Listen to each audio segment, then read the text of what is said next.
So let me talk about first how you can approach this on the SAT. And the first thing is to always scan answer choices on your SAT. And so when you look at these answer choices, you should notice like two things. One, that this is a linear function, right? It has the form where x is taken to the power of 1. And then two, look to see what the parts represent. So you have different slopes for every question, right? You have a slope of 3, 6, 8, and 2. And then you have y-intercepts that are either 8, 22, 16, or 8. And so if you kind of look at that first, what you can then do is go look at the problem. The point 0.08, the fact that this is a solution point means that the y-intercept is 8, right? The y-intercept is the value of y when x is 0. So right away, if you're doing that, you can eliminate options 2 and 3. And it can't even be those answers. And now it's just a matter of, if you take this other point right here and you just plug it into your two options, you can find your solution. So let's test 2 for the x. If you plug in the x as being 2, do you get 14 as your answer? 6 plus 8 is 14. Yes. If we did it down here, 2 times 2 plus 8 is 4, plus 8 is 12. So the one that has the correct y for the corresponding x is going to be this first option. Okay, so that's probably the easiest way to approach this problem and the quickest way on your SAT. Now, if you were just solving this problem mathematically, what you would do is you would take the two given points, 0.8 and 2.14, and you find their slope. Right? The slope is going to be the difference of their y, so 14 minus 8, over the difference of their corresponding x's, 2 minus 0. And if you do this, you get 6 over 2, or 3. And all you would need to do, if that was the case, since all of the slopes were different numbers, is find the equation that has a slope of 3, and that would be your answer. And so you can calculate this, you find what's different about the problem, and then focus on that part and see if you can answer it from then. All right, try the next problem down, please.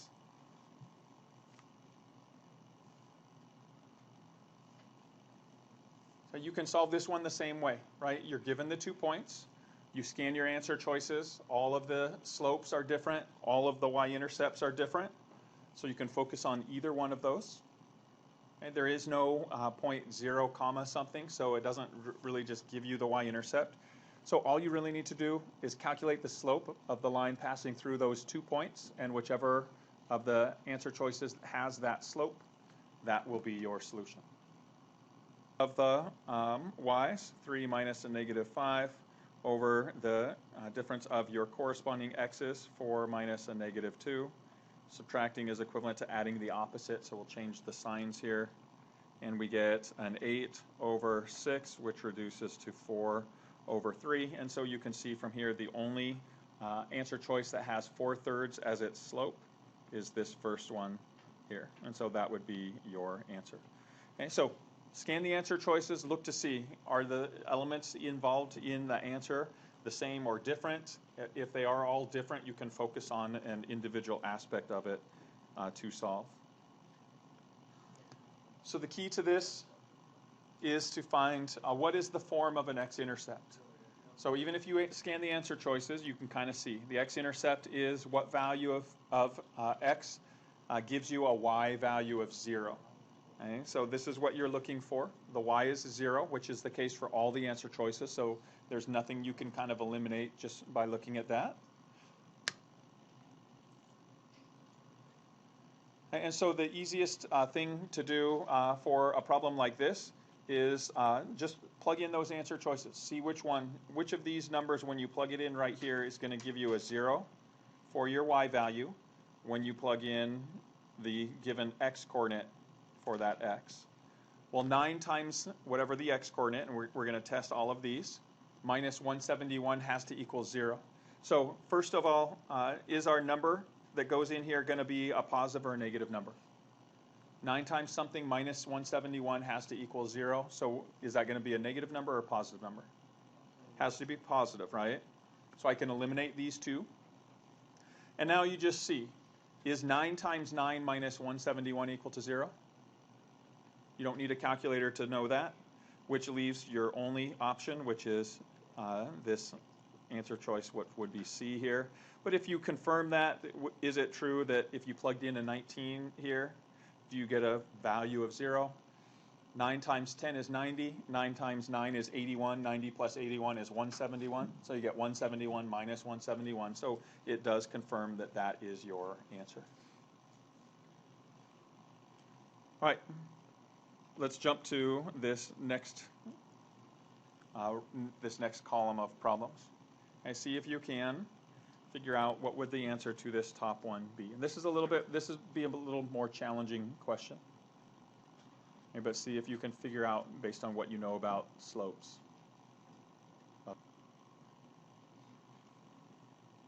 So what is the relationship from a slope on a line? Does the slope change as the line, as you go further along or further back on the line, or is it always the same? So in an equation of a linear function or a straight line, the slope is constant. Okay, so the slopes are going to be the exact same number the whole way through. And that is relatively unique to a line. And most or other types of functions have slopes that vary. And so what this tells you is as you move up from 2 to 3, how does the y value change here? It goes up by what? 57, right? Now, as you move from 1 to 2, did that also go up by 57? Yeah, from negative 57 to 0 is that change of 57. So for every 1 in your change of x's, your y's change by a positive 57. So 57 over 1 is your slope. So that's the very first thing to determine, is that 57 over 1 is the rise over the run. Right? It rises 57 for every run of 1. So that is key to finding this. And so when you look at your function right here, f of x is equal to a is our slope, 57x, plus our b value. We need to find what is that y-intercept. Well, the y-intercept happens when x is 0.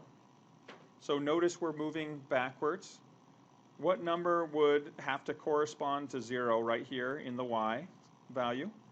So that when you add 57 to it, you get negative 57. What number would that be? If you're going backwards, right? So again, as we move up here, we minus 57, minus 57. So what would this next one be? Negative 114. So that is your y-intercept, right? The y-intercept happens when x is 0. So you get minus 114. And so here are the values that you're going to use to answer this question.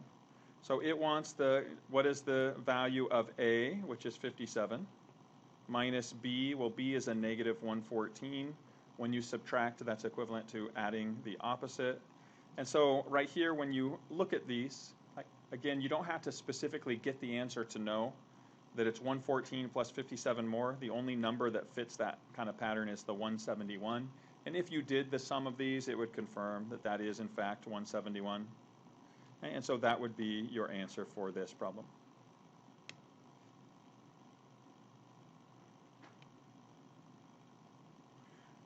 All right. These last two questions are a little bit harder, right? And I'm just going to talk through them and kind of give you some help as far as like how you would approach these. And so these would be like the last questions in a section. They're the ones that the higher number of students are going to miss on the SAT. Okay, so it wants you, or it gives you this information right here. Okay, so first it tells you that the y-intercept is this value k minus 8b. Well, we talked about the y-intercept has the form 0, comma, whatever that y-intercept is. If that's the case, and k minus 8, comma, b is the y-intercept, what does k have to be? What would k have to be so that this first element in this ordered pair is what we see it has to be for a y-intercept? 8, right? So it has to fit that pattern, so we know that k is equal to 8, which means we can go into this table now and replace k with 8, and then the next one, k plus 7 is 15. And so we can find what those actual ordered pair are now. So now we have the ordered pair of 8, negative 38, and we have 15, negative 94. Okay, and so this question asks you, what's the value of b? So what we need to do is find out, can we write an equation of this line now and plug in and locate what that y-intercept is, that b value is. And so the way that we can do that is, most of you prefer to use the y equals mx plus b form of the equation of a line, although you can use point slope. Okay, so we need to know what the slope is for this. Well, the slope is going to be the difference of my y, so negative 94 minus a negative 38. Let me move this, get a little bit more room.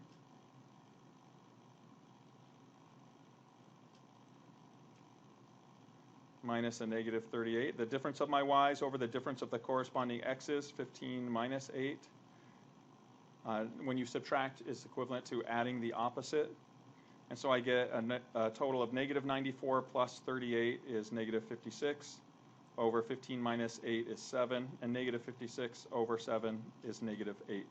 So negative 8 is going to be my slope. So there is my first form.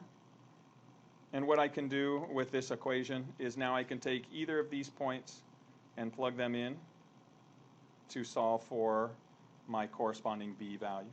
So if I take this first point, I plug in a negative 38 for my y.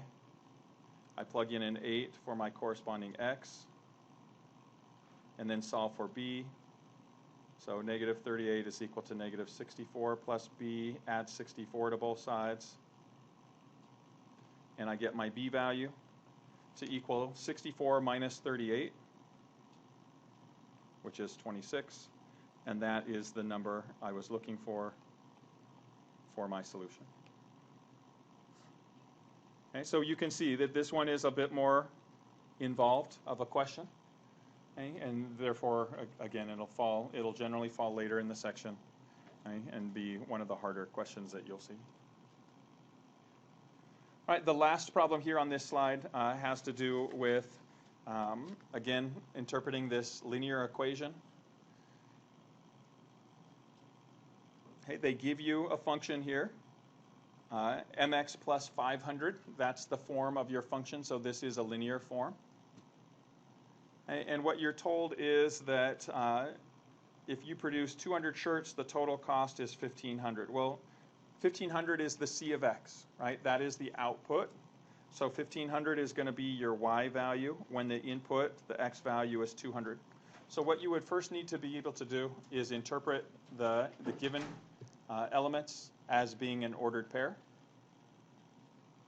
And what you can do from that is, if you plug that back into this original equation up here, you get 1,500 is my C of x is equal to, we don't know what the m value is, but when x is 200 and we plug in the rest of that equation plus 500, we can now solve for m.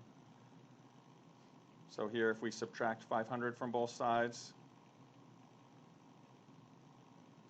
and then solve for the m, divide both sides by 200. Here you get, those cancel, 10 over 2 is 5.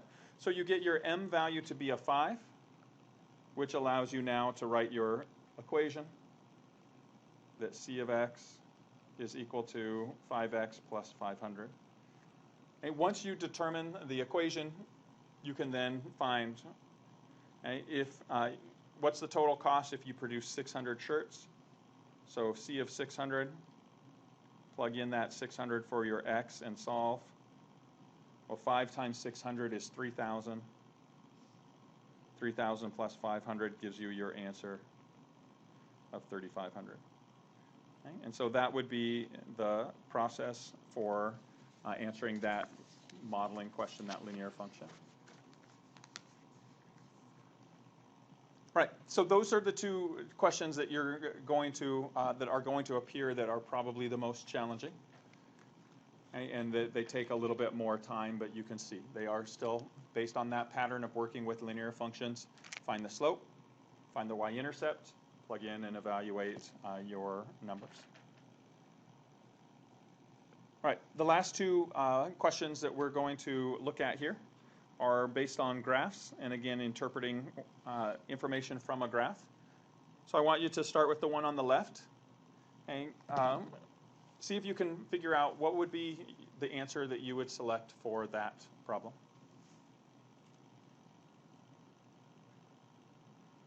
And again, you see it's a linear function because the graph is a straight line. That's the indicator. And when you scan the answer choices, you can see what you're looking for, right? So your graph is either going to have a slope of 2, 1/2, or 1. And your y-intercept is either going to be 0, 0, or 2, right? So either 0 or 2. Well, looking at your graph, what is your y-intercept? The y-intercept is 0. So right away you can eliminate the last two. One of the most useful strategies on the SAT is going to be eliminating answer choices, because now you have a 50-50 chance of being right. Okay, and so all you need to do is interpret your slope, right? Are we going up 1 and over 2 or up 2 and over 1?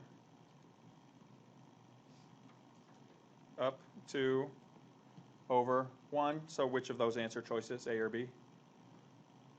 This first one, A. Okay. Good. So use the graphs. Okay? Use the graphs to interpret what you have. Okay. So try the same thing here on this next equation. Oops, this next graph. Again, we'll look at the top one here later. But look at the other graph on the right, and then we'll finish with that top problem. One of the things that happens when you repeatedly try problems that are similar to each other is that you just naturally start to kind of sense the patterns that are involved, right? So as you do more and more of these problems, and you're always welcome to retry similar questions even after you've finished if you want to prep for stuff like this, but you'll start to see what the patterns are. Well, when you scan your answer choices, you can tell it's asking you to interpret the parts of this equation, right? So even though it doesn't give you the y equals mx plus b, it's a straight line, so you know it has that form.